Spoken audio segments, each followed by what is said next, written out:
Oh, well, they're just like trying to not cause an issue. Legion had a C tier year is actually the hottest possible take.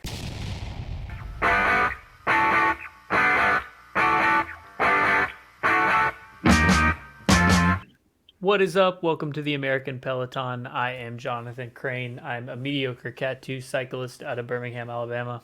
And I'm Ben, head coach at Skyway Cycling and team director at Skyway, presented by Domestique Coffee. And it's the off season. It's been a minute.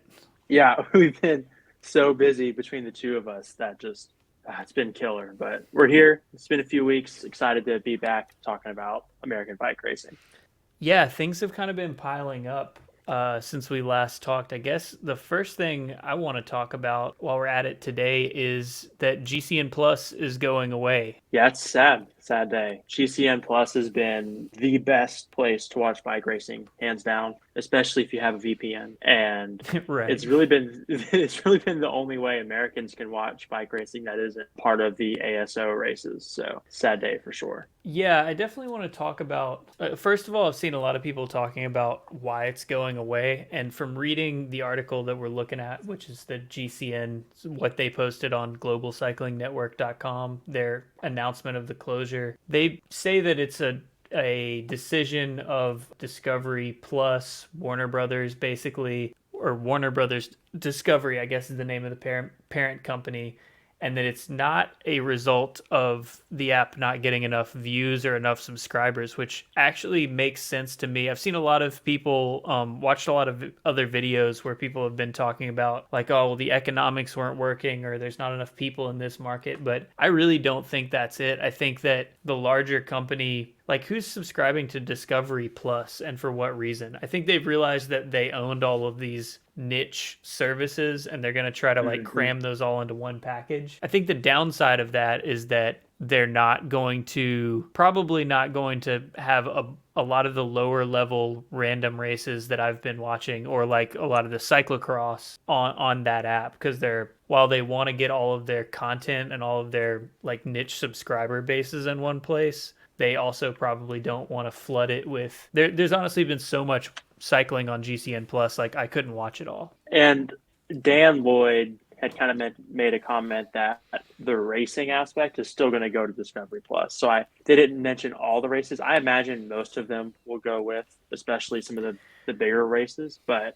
there's a lot of documentaries and like private GCN produced content that does not have an answer to where that's going yet, which is also concerning because they had some really cool documentaries the past few years. And from the like American perspective, I mean, they had that one about Miami Blazers this year. Like there is some American racing focused content. So, you know, to keep it like on topic for this podcast, I think there is probably a downside. I mean, there's like some content about them coming to do gravel races over here, but there's also all of the early season, the American cyclocross races, the UCI stuff. That's getting broadcast on there.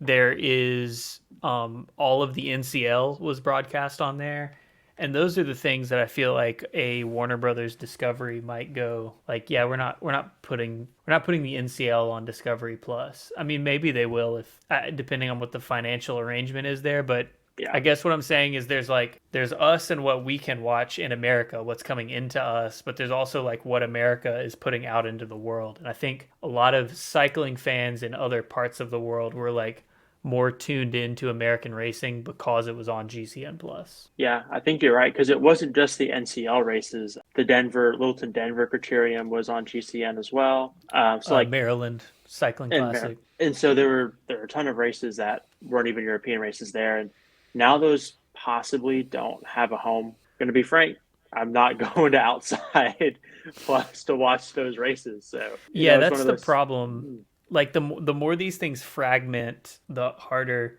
With some of the cyclocross stuff or some random things, I'm like, look, if it's on Flow Bikes, I'm just like not getting another subscription to watch it. If I can't find it somewhere else, I'm just not going to see that. Plus, if someone from Flow Bikes is watching, they're not doing a good job. Like the Flow Bikes coverage has never been good. So if someone from Flow Bikes is watching, like if you want people to go to your platform, make the content better, just straight up. Yeah, I mean, if they bought all of the cycling, if they had all of the X2O, the World Cup, and the Super Prestige, all they have to do is just give me the European feed directly as it comes. 'Cause a lot of these races, like all GCN Plus is doing is like putting an English commentator over the European feed. Like all of the graphics and all that, that's being done at Eurosport. So just give me an English language commentator that knows what they're doing. That's like truly all I'm asking for with most of this racing. And I guess the things you have to produce yourself, those are the ones that you maybe look at twice in terms of like, is the ROI worth it here? I think this does make a case for what USA Crits used to do, which was there were a couple of seasons where they did this, which was like they had their YouTube channel and they would put everything there. I honestly don't get why, from a race director perspective, like you want your race to get out to as many people as possible. Why don't more of them take their race, put it on their own YouTube channel, a Twitch channel, or their own series, I guess, because it really helps to have it centralized. But like if ACC, you go to the homepage of their website, and rather than it being on some kind of proprietary player, it's on YouTube, but they're also just blasting it out everywhere from their own channel, and then they can aggregate those views. Like there's been some of that where you'll find the link on Outside and you'll find the link on, I don't know, bicycling, but I think if I was a series owner, I would be doing more of that, like owning the channel, having a channel on every platform, and then putting it in as many places as possible so that I can tell my sponsors. We had 20,000 people watch it on YouTube and 5,000 people watch it on Twitch. And you can just get your impressions up a lot by just being on all the platforms. Right.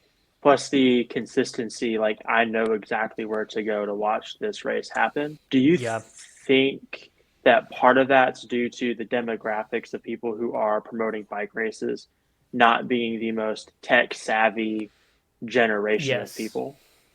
Yes. And I will say, like, a lot of the people who listen to this podcast, I would assume, are people who found my channel through the American Crit Racing. And I think that a lot of people who found me, it was while I was streaming the Crit Racing when it was on weird, like I did a lot of watch alongs on YouTube, and I did those watch alongs basically because I knew that people of my generation and younger, you know, millennials down, they know there's a race on and they're just going to go to YouTube and type in Salt Lake. And you know, this past year more of them were on YouTube, the original native feed, not my watch along, but where they were only finding my watch along, that's what they're going to watch. So I think a lot of people are just going to the platform they use to watch videos and typing in the name of the race. So you got to put it there. And for the time being, that's YouTube. Yeah, absolutely. I think, you know, you and we know how to find bike races on the internet. Right. And last year, I mean, it was not last year, the year before, when ACC was first launched and it was on their like proprietary website, it wasn't even like searchable. Like the SEO was bad on it. So it took several races for us to be able to find it consistently. Yeah, it was tough though, because like the production was really good. So it was like that year where they had it all on their own channel, that was part of why I wanted to like do videos about it and blast it out there. Cause I was like, you know, this is good racing and good content. And I think there are good storylines here, but people are just missing it because, you know, they're going to the video app of their choice, typing it in, or even going to Google, like you're saying, typing it in and just getting nothing. So I wanted people to get something. And then when that gets enough traction, the good thing about YouTube is like it is both where people are going to go to search things out. And then if enough people search it out, YouTube is going to start, the algorithm is going to realize like the same people who watch the vegan cyclist YouTube also, all of them are watching the ACC races. So then when an ACC race comes out, it's going to actively put it in those people's feeds. Right. So yeah, absolutely. Anyway, I think that kind of covers all of the angles of the GCN Plus demise. Everybody if the situation gets dire, I may make a YouTube video that's just like a how to find pirated bike races type situation, like just a tutorial of like, here's how you get a VPN and here's how you avoid getting viruses from Tiz or whatever. Don't click the 480p. Be careful with that ads link. Yeah, I'm gonna make a tutorial about how to be careful with the ads. I think the next thing we've got to talk about here, there have been a bunch of transfers, and we really have to talk about the NCL teams because they seem to be the ones like announcing their transfers the most, or they're like getting out ahead of it. I think a lot of other teams are waiting till the new year, maybe till contracts are up or something. But NCL's both of their teams have announced a bunch of signings. I'm going to run through a few. The Denver men have signed Ben Oliver from MitoQ, one of the guys that we talked about a lot. MitoQ sent some people over here, and they did a lot of racing in America. Stephen Bassett from Rally Human Powered Health, UHC, that team. Stephen Bassett's coming over. Those are the big two on the men's side. And on the women's for them, they've got Riley McMullen from New Zealand and Grace Arlinson coming to their team. So some big moves from Denver there. They're also losing Riley Sheehan to Israel Premier Tech, I believe. Yep. They actually announced that he was re-signed, and then they made another post about how he's going to Israel Premier Tech. So they tried. And then he staged for them and went over. Yeah, I mean, wise of them to try and sign him again, just in case that deal fell through. Over on the Miami Knights side, I should preface this up front by saying they did also, we talked about it a few episodes ago, they cut their rosters way down. So we had this question of like, is this a sign of turmoil? And I do think it got them out of paying some contracts for the quote-unquote off-season and kind of allowed a reset. But some of these signings on both of these teams are pretty big. On the Miami Knights side, they've got Colin Joyce coming over from Human Powered Health. They have got Will Harden coming on from Project Echelon, who we talked to a couple of weeks ago. If you haven't listened to that episode of this podcast, we just had Will on our most recent episode and talked about his experience at the Legion CRIT race and many other things. The big one though on the Miami Knights is Tyler Williams is coming over. That was from Legion. That was kind of a bomb that went off. I think everyone has kind of seen that Legion team as being like a family, like so insular that it's like if you're on Legion, you're on Legion. And to see him kind of branch out was kind of surprising. Yeah, none of the like kind of core dudes have really left until now, or not. No one that I can think of.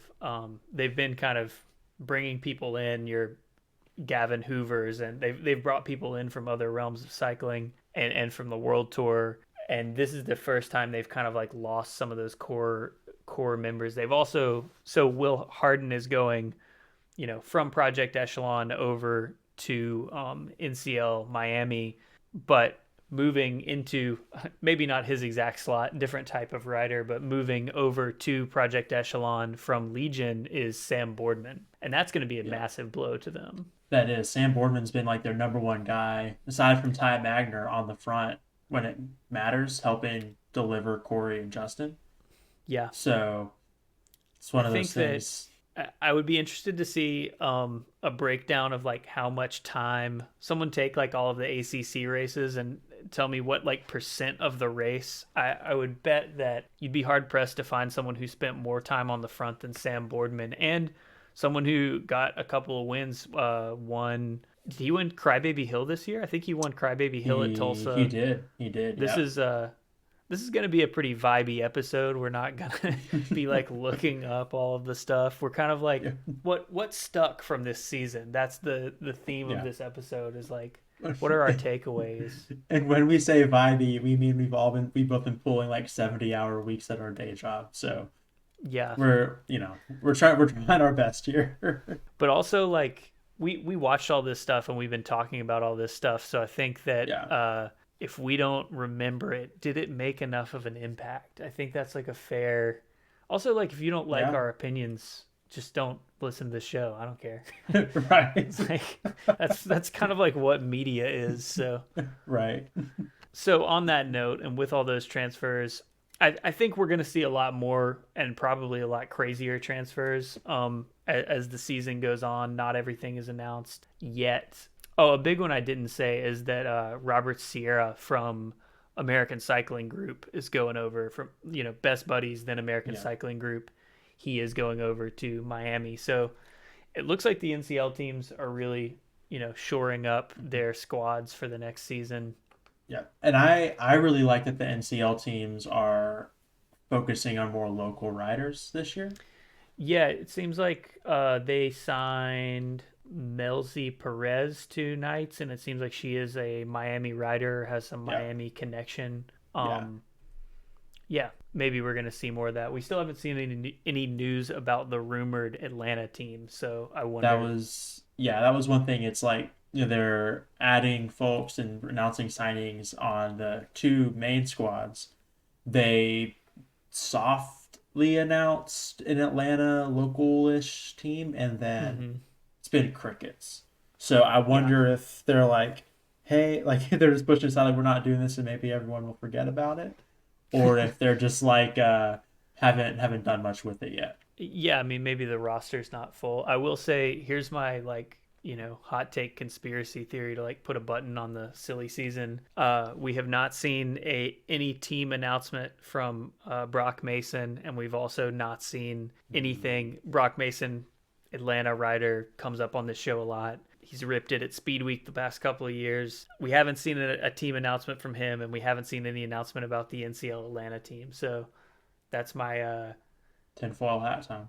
yeah. Uh, correlation, maybe, maybe that won't line up, but that's my prediction. So to that end, we're talking about what teams have had good transfer seasons, bad transfer seasons. We are gonna do a little tier list of the teams, and just that'll be a good jumping off point for kind of Yeah. some arcs and some thoughts about the season as a whole.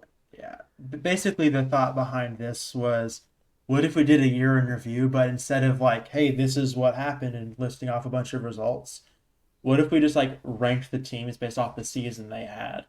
And there's going Yeah, to be some subjectivity here. Like, if a team that was like an underdog and got some results, they might be higher ranked than like a team that had way better results, but we expected a lot from anyways. yeah, again, this is going to be vibes based. Yeah. This is all completely opinion and conjecture. Like if someone wants to do a separate, I would invite someone to make a podcast where you do some kind of empirical ranking where you like, calculate how many race days each team did and what their average placing versus the field quality or whatever. Yeah, you're free to do that, but that is That's absolutely not not what what we're this doing. is. And I'll say my methodology for pulling teams was like, first, just who came to mind. I'm gonna pull their jersey into this. Who do I remember, doing something or having a memorable moment this season? And then I went and looked at all of the NCL teams and pulled in the ones that I thought needed to be talked about, and all of the teams that did ACC. And then I looked at results from a couple of the big stage races, Valley of the Sun, Tour of the Gila, just to kind of remind myself quickly of Yeah. all the stage races are so early in the year now. It feels like a lifetime ago that there was any stage racing or road racing. Stage racing in America feels like the Australian part of the season in the World Tour. Like Yeah, yeah, it feels totally. it's like what in the world? It's like a It's whole like totally separate thing. yeah, it's like the Saudi stuff and the Australian races. Like that's when we do our stage racing. Yeah. And there's just not much of it. I mean, personally, I didn't do a ton of racing this year. I had a couple of injuries, but I only did one. I think I did, I don't know, 10, 15 crits and one road race. So some of that was choice, but some of that was just also availability. Like that's just kind of Yeah. that's where we're at for this year. So I guess I just mentioned stage racing. I'm gonna come with a team that, ooh, maybe I didn't pull them in here. Okay, the first team I was gonna mention, I did not pull in here, but I'll talk about it while I do it. So the Austin Aviators, so Okay. they were gonna be really low down, and I was thinking of like who's gonna go into those lower tiers because you kind of got to put somebody down there, and I will say that's where I was going, and then I realized they won one of the big stage races. I believe it was Valley of the Sun with Connor White. that was like Yeah. again, all the stage races were so long ago that it's hard to remember. Yeah, I mean we've talked about them. What do you think about their season on the whole? They started off strong with that win at Valley of the Sun, and then Again, I want to say it was Valley of the Sun, but I think it was, and then they just took a shit on the rest of the year, yeah, basically.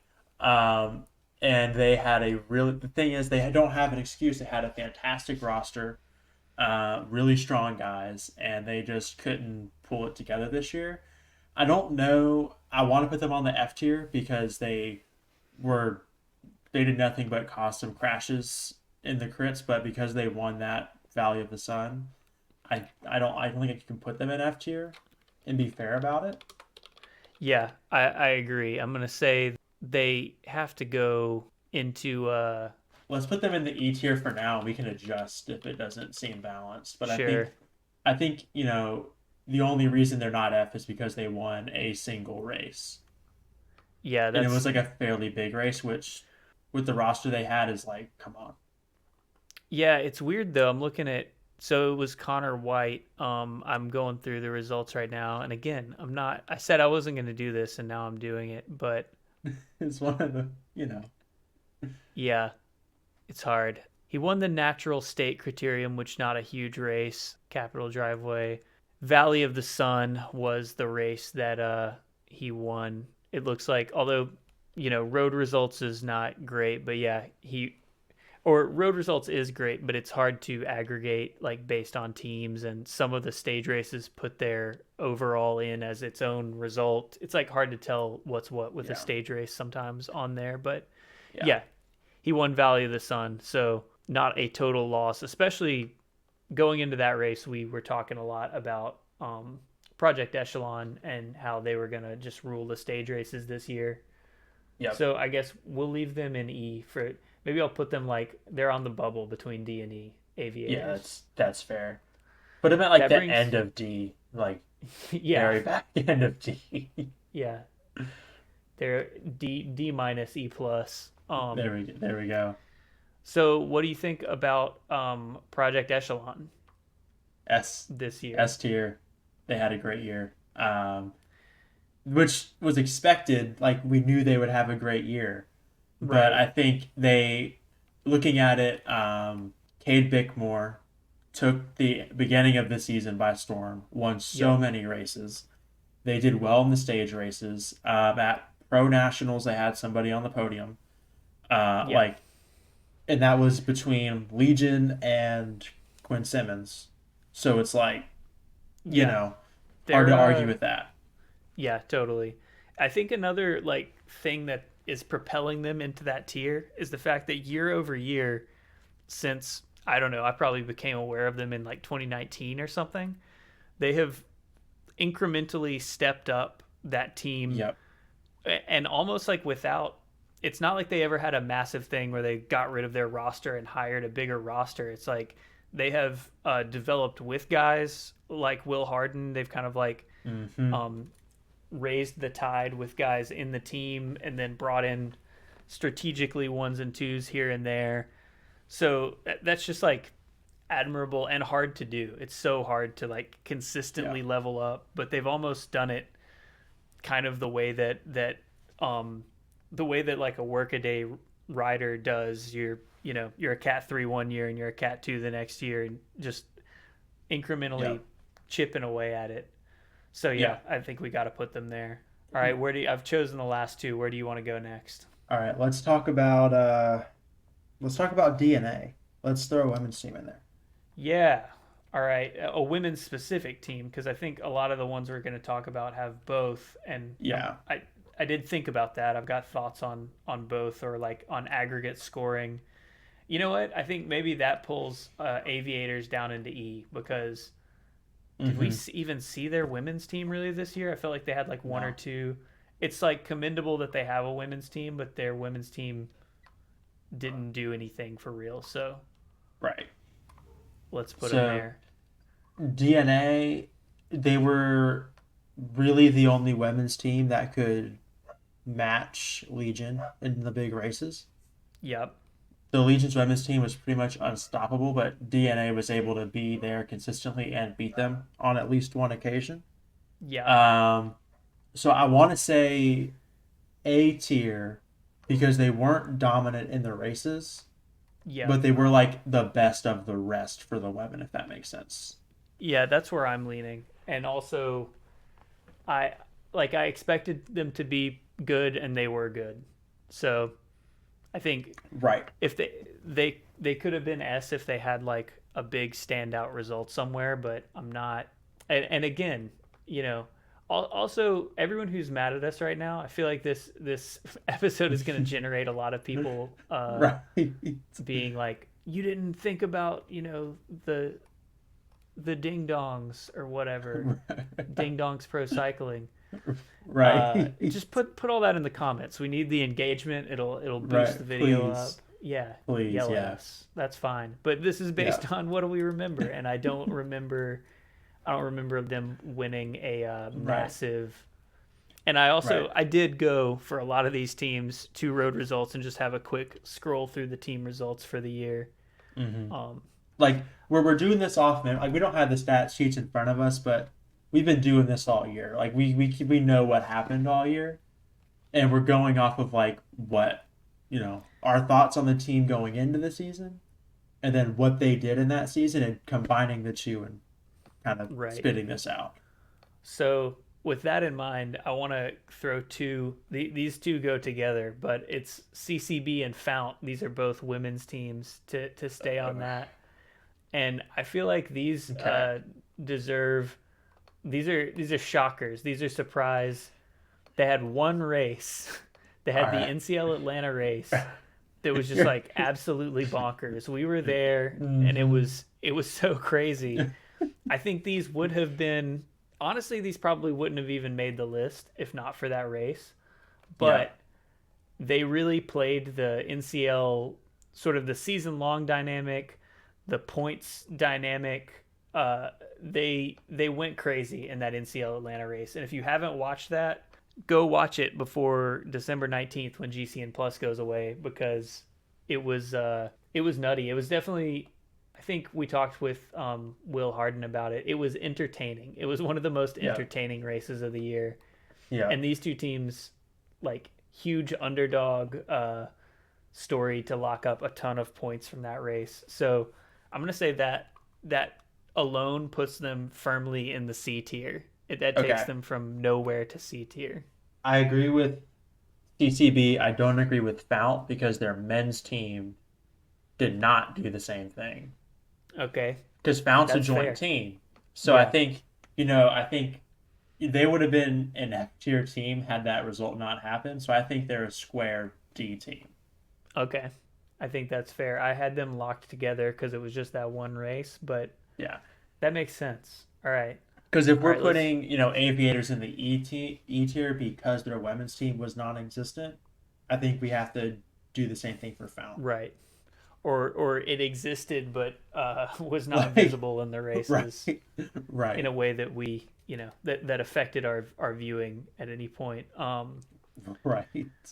I'm gonna so a team that we really had no concept of before the season because I don't think they existed is Work Hard Be Humble. They're They out did of not. Tennessee from our local area.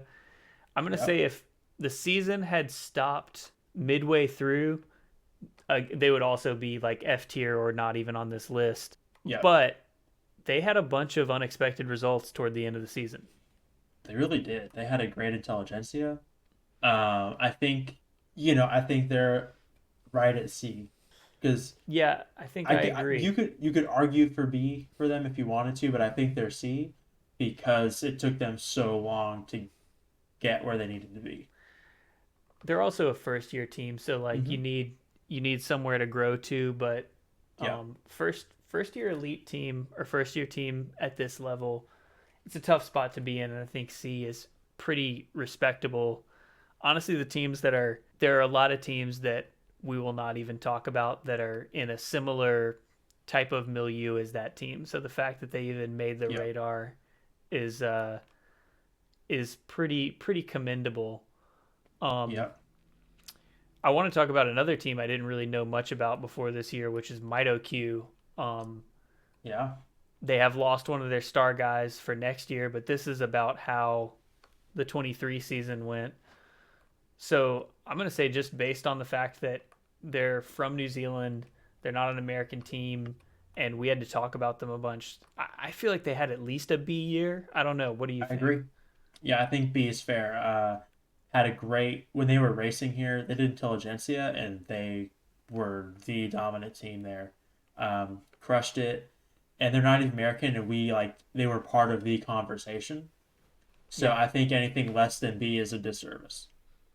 Yeah, they were definitely up there in American racing for sure. How about another Nashville team, Nashville Local Cycling? Ooh. I put them on there because they did the they were an ACC team, which they did not show much in the ACC, but I feel like I got to give them some props because for the first time, like they're doing the same thing that Project Echelon has done in terms of just like continually having slightly better seasons. This is Mm-hmm. the first year they've broken into results at what I would call the top level, but like Jeremiah Stoller had a bunch of results. They had some good rides at Snake Alley. They just they definitely punched above their weight this season. Yeah, Um, I I would say their weight is maybe like E tier, and I would maybe put them C or D. Where are you feeling so on them? I don't know, maybe better than I that. What do you might think? I feel a little. Jeremiah Stoller had a great speed week. Yeah, I that was a think breakout. Yeah, I think, Speed Week, that's one of the biggest weeks of racing here in America, and they killed it that week. I think, but then they were kind of non-existent the rest of the year. Kind of. Yeah, they were around. I don't know. I feel like we noticed it more when they were there than when they weren't there, but Right. um I think C, they're kind of they're kind of right there with work hard, be humble a little bit as far as the year yeah. they had. So I think C tier is fair. Yeah, I think that's true. They definitely have like room to grow, but they're coming from kind of being like a local elite team and they're in the national Yeah. conversation. I mentioned like you got to put somebody in the F tier, and we're also talking about kind of like coming from local elite team.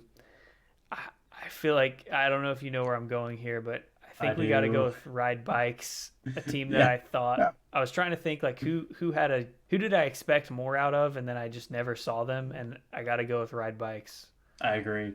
Brock was a shining star for them, but one guy can't make the team, and they were nowhere to be found except for Brock. They had Matt Govero this season, Yeah, and we saw him here and there, but again like a local rider stepping up to the national level, and I feel like they were almost like a national, and maybe this is just like the like vegan cyclist of it all has like set everyone's expectations higher, and then they're like not meeting that, but yeah. yeah, my vibe is that their season was somewhere right around in here. And again, we're probably gonna have some vegan cyclist fans yelling at us, but like, put it in the comments. What races did they Yeah. absolutely crush that we're not paying attention to? Yes, one of those things.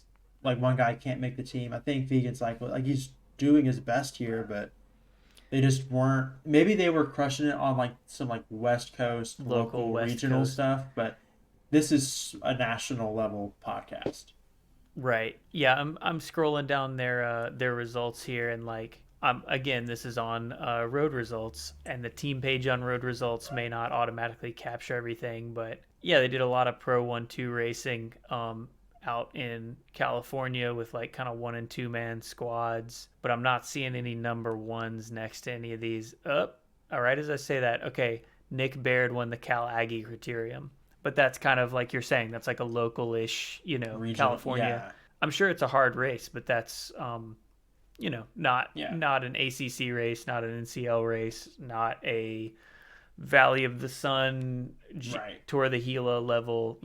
It's not like a tier two pro crit either. Like it's not a Snake Alley. It's not a Melon City. It's not Intelligentsia either. So it's like, it's not even in that second tier down either. So Yep, I think that's fair. Uh, do we want to talk about CS Velo? sure. What are your thoughts there? Not good Yeah, at I all. think They maybe I thought punched. We both sorry. expected more. Yep. this season. Yeah. And they really didn't do a whole lot. Ama did okay in a few races, but he did okay in those races as a rider for Milligan. Yeah, it seemed like he. So we expected more out of them, partially because Yeah. they signed Ama Insick, and the bulk of his good racing was with his collegiate team Milligan, where he won a national championship. Did he? He maybe got an amateur road or something title though. I feel like he had one big Amateur. result for CS He was on the Vela. podium for the road race, I think, for amateur road. Nats. Yeah, let's I'm gonna Well, take a there's look. He won the collegiate race at North Beast. He's got a lot of he was so fire and ice this year. I mean, we talked about it yeah. a little bit, but we saw him at Sunny King and he was like he was there and he was gone. He was second at one of the days of Salt Lake day 1. Yeah, he won the Yeah. He won the Cat One road race. yeah. So, all right, But that's maybe if a we're talking about fire and ice, uh-huh. a lot of did not places, a lot of DNFs, A and then lot of like DNFs. some wins and like 60th place, a lot of Mhm. 60th. So like truly hot and cold. Yeah, I'm feeling like this is another aviators situation where it's like that one nationals result, and that's amateur road nationals, right? Yeah. That saves it from being completely in the gutter, but definitely like we expected a little bit more from them Yeah. this season, and not that much. I think Alan Schroeder listens to this, so Alan, tell us what big results you were proud of in the comments. Yeah. Sorry, Maybe, Alan. yeah, we'll revise this and slide it right in. This is not personal. He's gonna kick my ass at Masters Cyclocross Nationals next week. He is Cyclocross Masters, the one under me, 30 to 35 national champion, but that doesn't factor in. This is road This is season this 23. is let's see who's Or, next. yeah, let's see who We've else we got got. the top six out of first seven out of the way. Yeah, another women only team, 2024. This was one that I was like, I feel like they had big results, but I couldn't remember what they were. They were pretty well rounded, I feel like. A little bit Hmm. like a Project Echelon. Like they did pretty well in some crits, pretty well in some stage races. They didn't get absolutely smacked around at Joe Martin the way some of the other teams did with like the Yeah. EF Tibco team coming to town. They held their own across the board, but also like we expect them to do well because they're really established, kind of Hmm. like legacy program on the women's side. So I'm gonna put them in B. I have no issues with them on B. I think that's where they belong. Yeah. All right, that's an easy one. I Let's. think we need to start talking about the franchise teams, the All right. Miamis and the Denvers. All right. I guess let's start with the NCL teams. All right. Let's do it. Want to What do do you Denver first?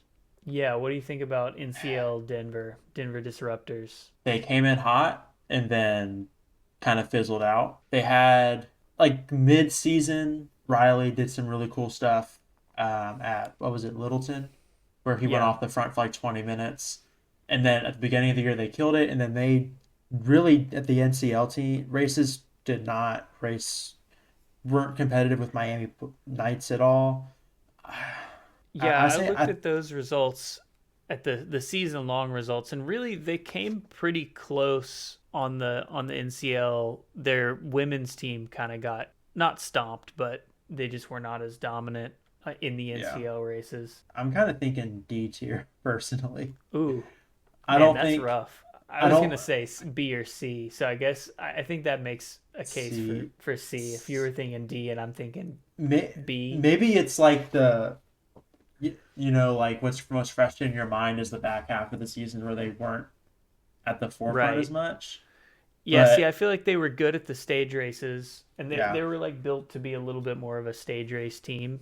yeah, Um, yeah. There's and some recency bias there for sure. yeah, and their men's and women's teams were both pretty good and pretty consistent. Although I feel like their men's team had more results, but yeah, I think solidly a C, which for a first year team is that seems to be Respectable. like yeah, Yeah, they're in a similar spot as work hard, be humble, except for the fact that they had a little bit more money backing them. But I think like Aviators shows us that having money backing you doesn't necessarily mean that you're going to gel as a team and find results and find success. Also, like some of these teams, they're racing against each other, so like some of them are going to have more success than other. Right. They can't all win the races. All right, so NCL Miami Knights, where do we think they Right. go? A tier. Yeah, I was gonna say maybe even S. I feel like I'm they had such a strong season I'm cool with on the S tier for men's them. and so on the women's side, Paulo Munoz was the individual winner of the ACC, which is like a little bit of a coup to have an NCL team win an ACC overall. They Hmm. won the NCL series in a pretty dominant fashion, as you said. They did a lot. They were consistently there on the men's and the women's sides. Tons of success throughout the season, and a first year team. So yeah, I think they're strong case for S tier there for the Miami Knights, and maybe Yeah. even stronger next season, which is crazy. Yeah, for sure. Let's do Let's do Blazers. Blazers. That's the Let's last do it. franchise team we haven't mentioned. Yeah. Um, D D tier. yeah, they're kind of The only thing they did was Monk won amateur crit nats. yeah, that really saved their season. Um, Yeah. Another like maybe expected a little bit more out of them, although like kind of Legion Farm League team, so maybe like the riders they expect to be really really good get the call up to the bigs, which is Legion, so they're kind of like Hmm. have this bullpen of guys that are good.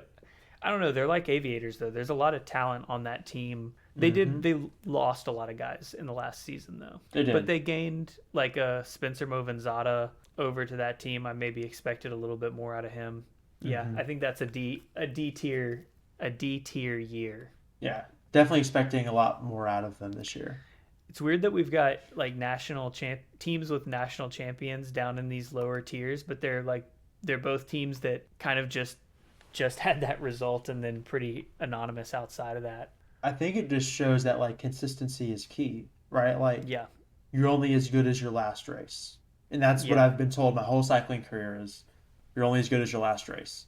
sure. So having one result over a full year doesn't, unless it's the Tour de France, doesn't save your year. Yeah, that doesn't necessarily cut it. So, all right, talking about Spencer Movenzada reminded me of ButcherBox, the team that Movenzada was on pre Blazers, and maybe this is because I didn't expect much out of them because they lost almost all the names that I knew from years past. Connor Saley has moved on, Spencer Hmm. Movenzada has moved on, but they actually surprised me this year.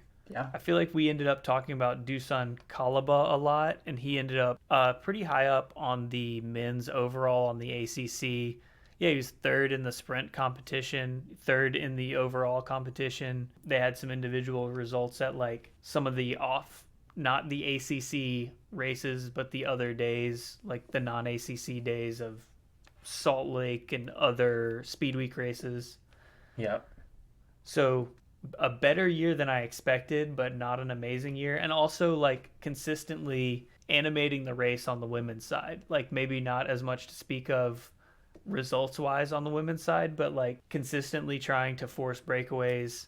I was seeing them and talking about them a lot watching the women's racing. See, my comment was the men's team got a lot of results. The women's team were active, but They got a lot of didn't. airtime.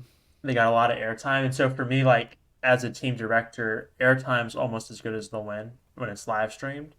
Sure. So it's like I could see them being like a contender for A. Ooh. I'm going to say Are you B. thinking B? I feel I'm like cool with B. B. I'm cool with B. All I right. was thinking A because I was just remembering early this season, all we talked about were Butcher Box. Yeah. And then they kind of fizzled towards the end of the year, but they had such a good like April and May, which is why I Sure. was like, Yeah, I think B. It feels like a B year to me. Like mhm, nothing. If they had like won a big stage race or something, I don't know. They had Corey Lockwood at some point in the year. Like they maybe could have done more. Yeah, a good year, better. I honestly expected them to have a D or an E year, and they yep, outperformed that. So Nothing wrong with that. Speaking of people who maybe didn't, or teams that maybe didn't perform how I thought they would this year, what do you think about Automatic Abus? We have friends on this team.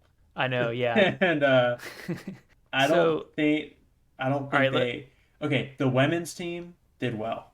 yeah, above and beyond. And we talked Hmm. about Kim Stoveld a lot on the women's team. Their women's team got some wins, kind of similar to what we were talking about with ButcherBox. Like they didn't win ACC races, but they won the other days of like your Dairylands and your Gateways and your like that type of level, the non championship days of those races on the women's Yep. side, and they really. I feel like that women's program really leveled up this year. So in Yep. the spirit of like what we were talking about with Project Echelon, it's like it's about a trajectory thing. I feel like their women's team maybe overperformed, men's team underperformed. I mean, they're Yeah. like the inverse butcher box because we saw the men's team a lot. They would take Hmm. over the race about halfway through and try to set Tom up for like a post sprint breakaway. They just didn't really put it together except for a couple of times. Yep. Where do we I think think that lands them? It's I tough. want to. I kind of want to say B because they kind of had the same thing inverse of Butcher Box. Right. So I think if we put them, See, I feel like but it's because in years past when Tom was right up there with Justin and he was right up there with the best sprinters in the country and they hmm were really vying for results at whatever the biggest series at that time was. They yeah. they had a couple of S tier or A tier seasons, and on the men's side they had maybe had an E. I feel like we got to put them down in this area, I'm C cool. or D. Your your argument makes me want to say D, which is like a total flip flop. But what you're Right. saying makes me want to go D. I think that's the difference of like so they did have a similar season to Butcher Box, but the difference is that the seasons before were way above where Butcher Box was. So I'm Right. talking about like So they what underperformed to expectations, which is part of this. part of our calculation here Yeah. and also like Yeah. the overall trajectory of the team throughout time I think is that's factoring into my mind a lot. I'm with you. Yeah. I'm with you.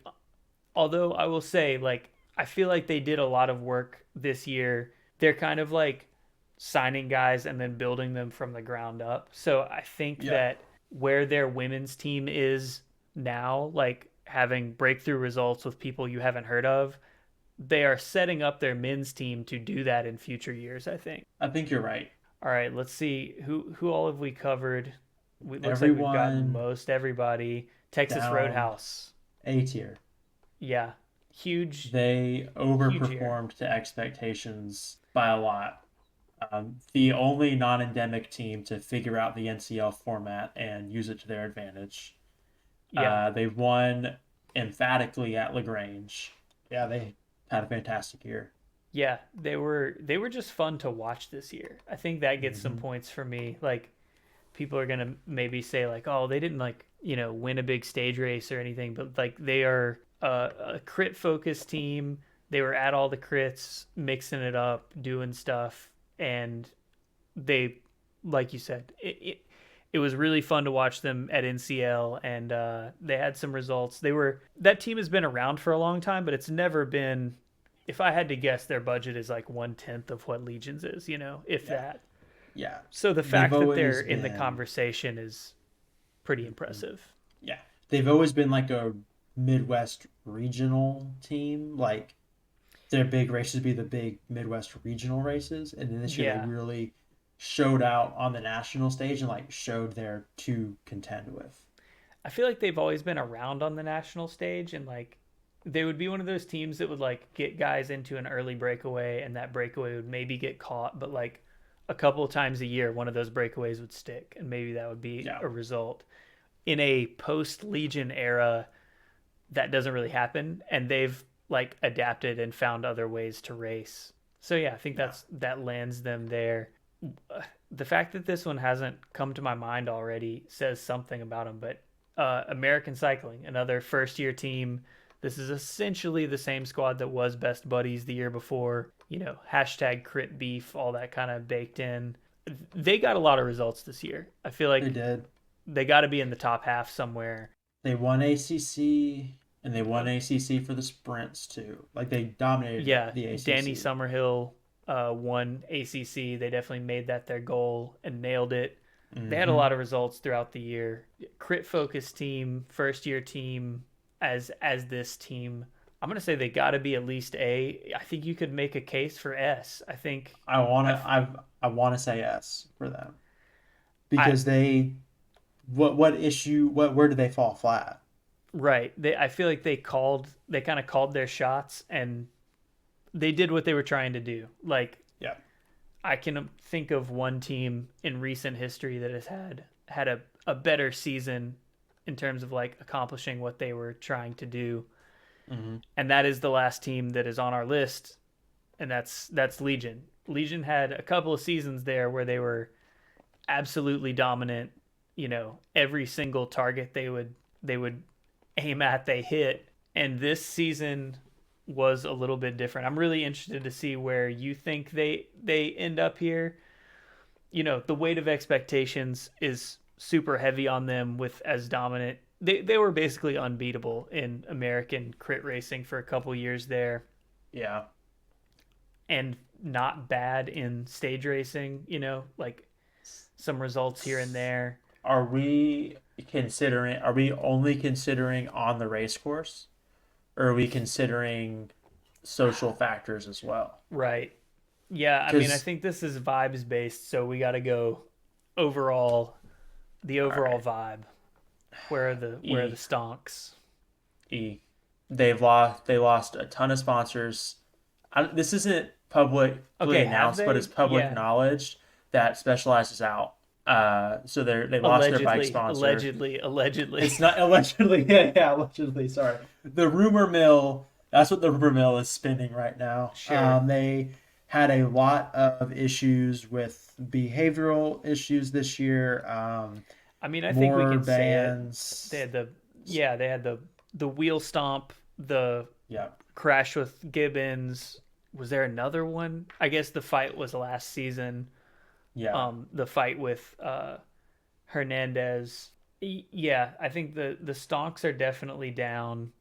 Um, I Well, I they feel had like the women's team issues too with yeah, getting um, relegated after getting relegated, and then chopping. at nationals, basically being Yeah, the kind of hand raise. Yeah, yeah. the Nationals thing was like a gesture of discontent after Hmm. basically just getting rolled in what to me looked like a pretty fair And then her behavior on run. the podium at that same race. If you're looking at like purely race results, there, I you feel like know, race results would have them in B or I A, agree.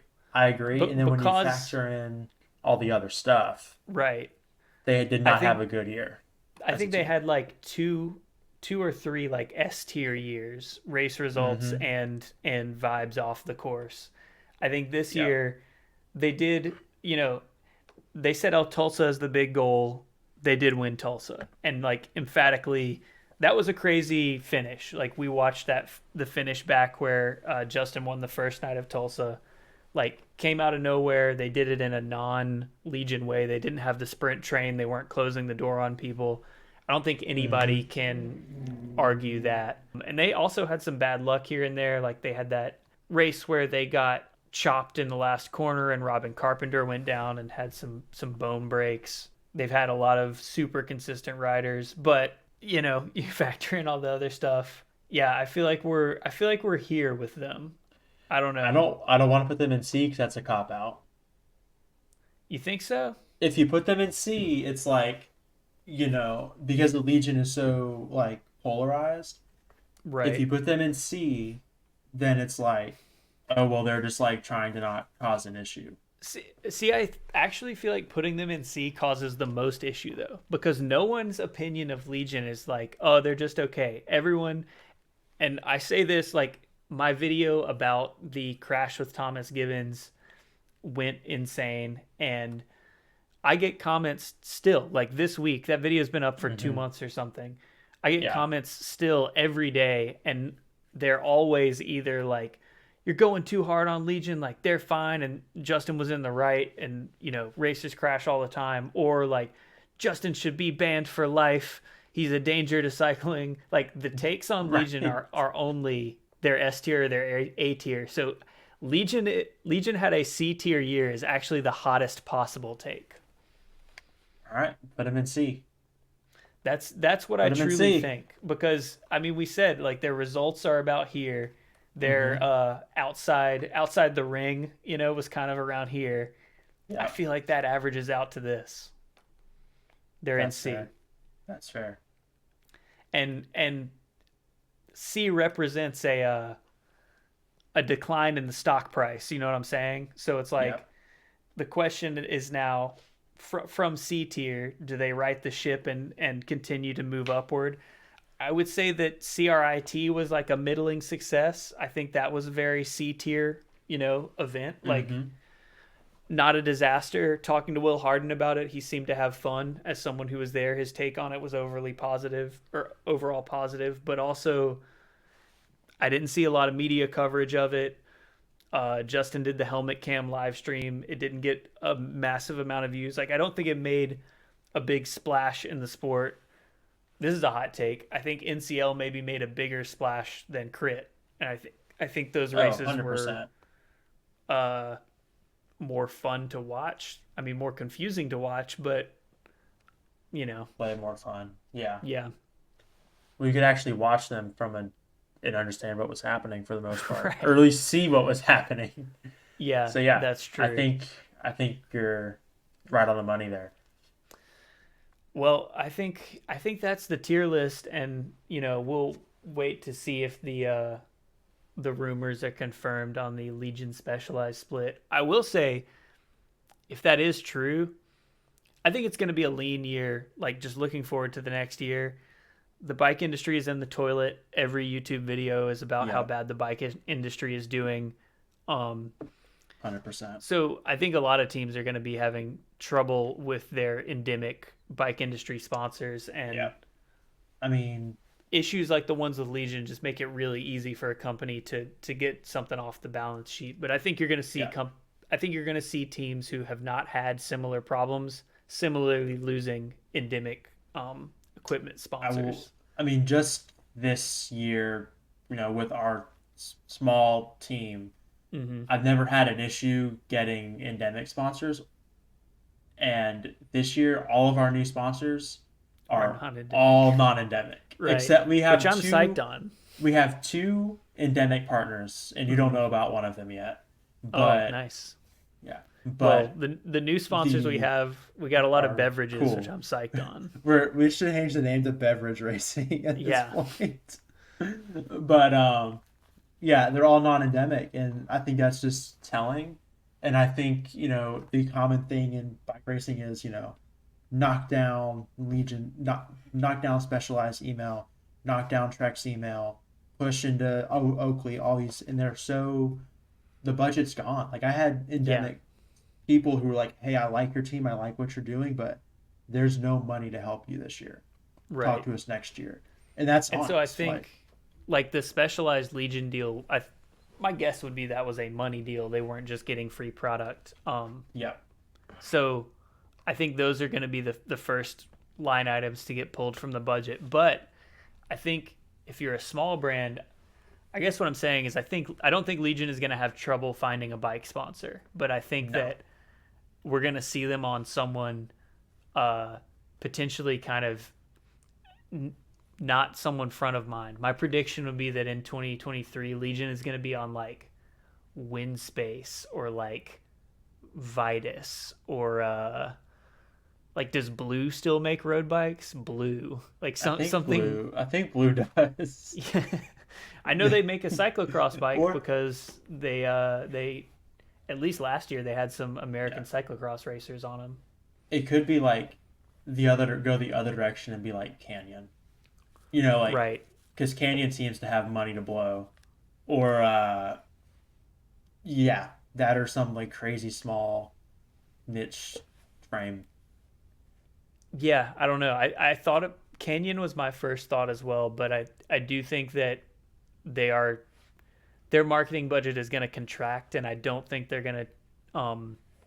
I think they're going to start cutting line items, and any Yeah. team with any kind of controversy is going to be what you get rid of, even though it probably wouldn't Hmm. be a smart, it probably wouldn't be a dumb move. You would be buying low to get on Legion now, I think. I agree. Yeah.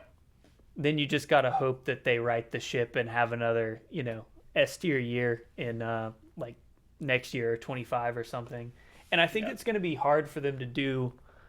It sets a tough precedent, like how dominant they were 2 years ago, Hmm. because other teams are getting better. Like their playbook is a little bit more known, and other teams are kind of building toward like how do we beat Legion, and like some of them like ACG was successful in like building a team around doing that, and like not that they beat Legion every race or even beat Legion consistently, but they were able to you know work Yeah. around the Legion playbook. Yeah. I mean, I just think, 2021, 2022, no team could beat the Legion. And, the playbook was there, but no teams could do it. And then this year, like, every team for the most part that was like involved in the front end of the race found a way to beat Legion at some point.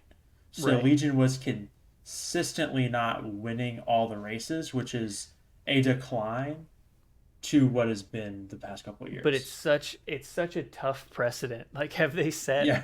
a precedent for themselves? I mean, I think that might be where some of the like you know other teams not being happy with how they're racing, the putting people into the curb thing. It's like there's an expectation of a level of dominance that is getting harder to produce. Hmm. So that might be some of the friction that's being created. It's entirely possible. Yeah. Yeah, I don't know. Anyway, that's our tier list.